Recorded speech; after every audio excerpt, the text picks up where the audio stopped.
Experiment number 10 phase 1 part 2। तो अभी हम डिस्कस कर रहे थे इनकी एलसीडी की पिन कॉन्फ़िगरेशन, जिसमें हमने डिफरेंट इसके पिन टर्मिनल देखे। हमने देखा कि ये जो है वो 8 डाटा लाइंस होती हैं, उसको हम 8 बिट फॉर्म में और 4 बिट फॉर्म में दोनों में मोड में काम करवा सकते हैं। उसके अलावा हमने इसकी 3 जो थी वो हमने इसकी कंट्रोल लाइंस देखी। तो याद रहे कि बाकी जो बेसिक रिक्वायरमेंट है, जिसमें वीई है, वीएस है, आपका वी सोर्स है, ग्राउंड टर्मिनल है, एलईडी पॉजिटिव है, एलईडी नेगेटिव, उसको हमने इग्नोर किया हुआ है। उसके अलावा अगर हम देखें तो हमारे पास कितने कॉन्फ़िगरेशन आते हैं। अगर 8 बिट मोड में किया था तो हमने जो थे 3 हमारे पास कंट्रोल लाइन और 8 वो थे हमारे डाटा लाइन्स थे। अगर 4 बिट मोड में काम करें तो हमारे पास 4 डाटा लाइन्स और 3 हमारे पास कंट्रोल लाइन्स थी। अब हम चलते हैं इसकी थोड़ी सी कॉन्फ़िगरेशन को एक और नज़र से देख लेते हैं। ये देखें जी, एलसीडी को उसने माइक्रो प्रोसेसर यूनिट के साथ अटैच करके दिखाया हुआ है। जो पहले था वो पिन कॉन्फ़िगरेशन थी, ये उसकी कनेक्शन डायग्राम है। एक साइड पे उसने लेफ्ट साइड पे माइक्रो प्रोसेसर यूनिट और राइट साइड पे आपका एलसीडी मॉड्यूल शो किया। तो एलसीडी मॉड्यूल दे ये देखें जी, 2 लाइन 16 करैक्टर, 2 लाइन्स और हर लाइन में 16 करैक्टर आप डिस्प्ले करवा सकते हैं। ये नीचे उसने जो है बॉटम वाली साइड पर उसने इसके कंट्रोल टर्मिनल निकाले हुए हैं। कंट्रोल के अलावा बेसिक जो थे वो भी निकाले हुए हैं। ये देखें जी, वीसीसी है आपके पास, वीओ है, ग्राउंड है, आरएस है, रीड राइट है, अनेबल है। तो हम जब इसको कंट्रोल लाइन कंसीडर करते हैं तो सेलेक्ट रजिस्टर, जिसको हम आरएस का नाम देते हैं, रीड राइट और अनेबल जो हैं, ये जो 3 टर्मिनल है इसको हम एज ए कंट्रोल यूज़ करते हैं। और बाकी ग्राउंड जो है आपके पास वीओ, वीसीसी और इसके अलावा जो आपके पास है एलईडी पॉजिटिव, एलईडी नेगेटिव, उसको हम इग्नोर कर देते हैं क्योंकि वो बेसिक रिक्वायरमेंट है इसके लिए। कंट्रोल पर्पज़ के लिए जो यूज़ की जाती हैं वो RS, select register, read write and enable terminal use किया जाता है। उसके अलावा देखें जी, इसी एलसीडी के जो ब्लॉक डायग्राम की फॉर्म में शो करवाई गई है, उसकी लेफ़्ट साइड पे वो डाटा पिन है जो कि हमारे पास 0 से लेके 7 तक है। हमें पता है कि इसकी 8 डाटा लाइंस होती हैं, तो इसको उसने माइक्रो प्रोसेसर के साथ कनेक्ट किया हुआ है। अब आते हैं इसके कंट्रास्ट टर्मिनल पे। ये देखें जी, कंट्रास्ट टर्मिनल जिस तरह हमने लास्ट टाइम भी डिस्कस किया था कि उसको हम कंट्रोल किसके थ्रू करते हैं कि वेरिएबल रजिस्टर। तो यहाँ आपको वो शो भी हो रहा है। ये देखें जी, एक वेरिएबल रजिस्टर की मदद से हमने उसको कंट्रोल किया हुआ है, तो ये कंट्रास्ट पर्पज़ के लिए यूज़ होता है। तो हम यहाँ से इसका जो कंट्रास्ट है उसको कंट्रोल कर सकते हैं। तो ये नॉर्मली जो होता है पोटेंशियोमीटर जो होता है वो 10K का हम यूज़ करते हैं।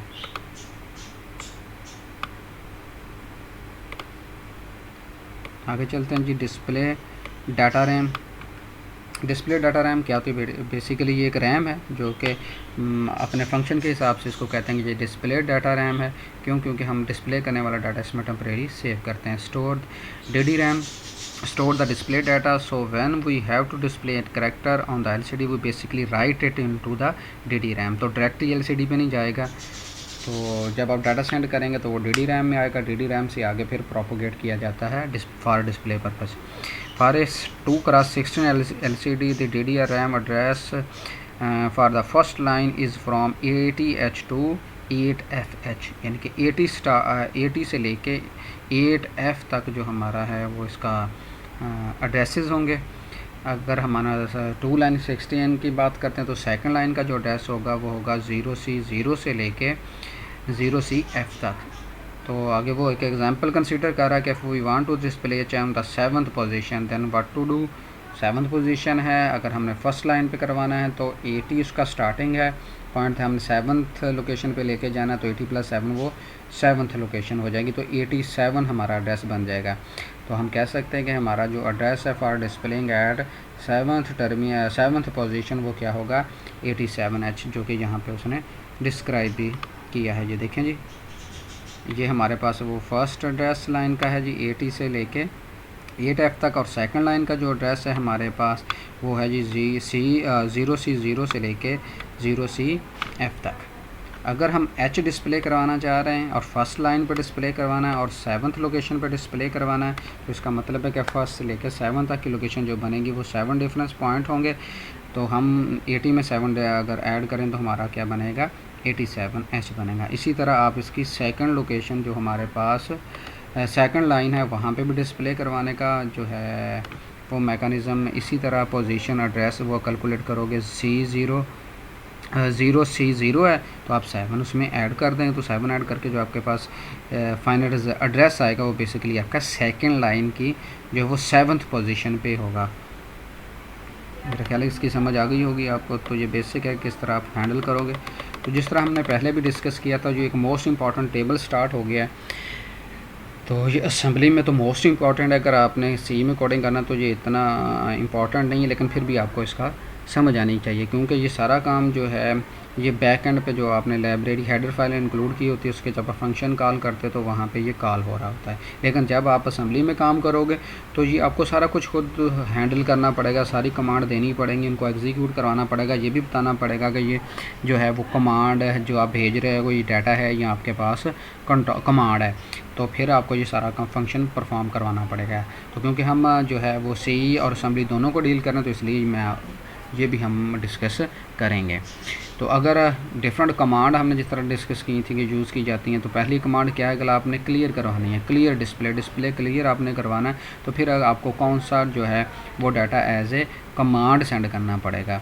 तो उसके लिए जो हमारे पास है उसी तरह ये देखें जी, D0 से लेके हमारे पास D7 तक 8 पिन डाटा है हमारे पास, जो उसकी लोकेशन क्लियर डाटा की क्लियर डिस्प्ले की बनेगी एलसीडी पे क्लियर करवाने के लिए। तो उसका कोड क्या बनेगा आपके पास 00000001 हेक्सी फॉर्म में अगर देखा जाए तो 01 बनेगा। आप इसको 4 बिट का कम्बिनेशन भी बना सकते हैं, जिस तरह आपको पता है हम पहले भी करके आते हैं जी। ये देखें जी, ये 4 बिट का अलग कम्बिनेशन बना लें जी, इसका अलग 4 बिट का कम्बिनेशन बना लें। तो ये 01 बना, तो 01 जो अगर आप डाटा भेजोगे और साथ उसको बता दोगे तो ये कमांड है, तो एलसीडी के ऊपर जो भी चीज़ डिस्प्ले होगी वो सारी की सारी क्लियर हो जाएगी। उसके बाद इसी तरह आ जाएंगे डिस्प्ले एंड कर्सर होम। अगर आपने जो है वो डिस्प्ले का और कर्सर होम में जाना है तो उसके लिए कमांड कौन सी होगी, वो बिल्कुल उसी तरह है कि अब आपका जो 1 है वो कहाँ पे आ गया, D1 पोजीशन पे आ गया है। और X जो है ये D0 के नीचे उसने X लिखा हुआ, इसका क्या मतलब है, आप DLD में भी पढ़ के अगर डोंट केयर, ये कोई भी पोजीशन हो सकती है, इसलिए उसने यहाँ पे हेक्स की फॉर्म में 02 और 03 की फॉर्म में भी यहाँ पे शो किया गया है। करैक्टर एंट्री मोड है, तो उसी तरह बेटा ये देखें जी, ID है और उसके साथ S है, ठीक है ना। तो यहाँ पे आप इसका जो कोड है वो कहाँ से कहाँ तक बन सकता है, वो 01 से लेके आपका 07 तक बन सकता है। इसी तरह आ जाए डिस्प्ले ऑन ऑफ कर्सर है, अगर आपने कर्सर डिस्प्ले में ऑन ऑफ करवाना तो उसके लिए जो कमांड बनेगी वो ये कमांड है आपके पास, ठीक है ना। उसके बाद अगर कर्सर आपने शिफ्ट भी करवाना है और डिस्प्ले भी करवाना तो उसके लिए जो कमांड बनेगी वो आपके पास ये, और उसका हेक्स कहाँ से कहाँ तक वेरी हो सकता है, 10 से लेके 1F तक। ये 10 to 1F तक क्यों हो सकता है, बेसिकली हमने ये चीज़ें ID इंक्रीमेंट डिक्रीमेंट जो था ये चीज़ें हमने डिस्कस नहीं की, ठीक है ना। तो ये अब हम नेक्स्ट जाके इसकी डिटेल डिस्कस करेंगे, तो उसमें जाके भी आपको क्लियर हो जाए, क्योंकि इनकी वैल्यू चेंज होनी है। यहाँ पे भी 10 हो सकता है, यहाँ पे भी 10 हो सकता है, यहाँ पे भी 10 हो सकता है। तो उसके अगेंस्ट यहाँ पे 0A to 0F रखा हुआ है।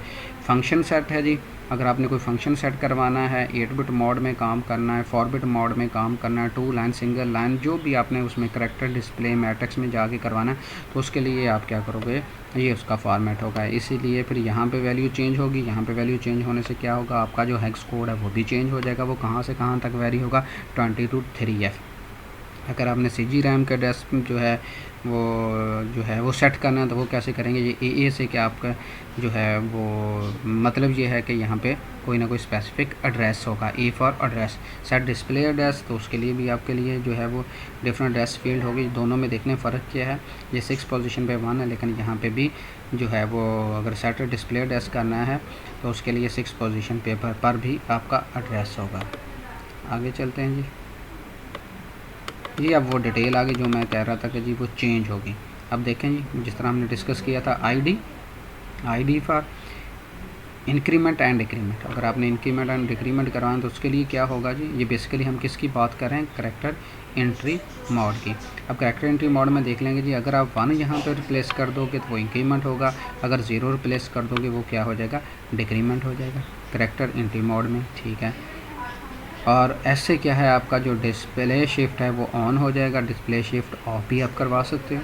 ये देखें जी, नीचे आप चेक भी कर सकते हो। हाईलाइटर अगेन ले लेते हैं, ये देखिए S for display shift on, display shift of, ठीक है। इसी वजह से मैंने कहा था कि यहाँ पे 1 या 0 आ सकता है, यहाँ पे भी 1 या 0 आप मेंशन कर सकते हैं। तो उसी की बेस पे फिर आपका ये जो होगा 127H, इसकी वैल्यू जो होती है वो चेंज होती है। इसके बाद नीचे आ जाएं जी और चलते हैं जी आगे। ये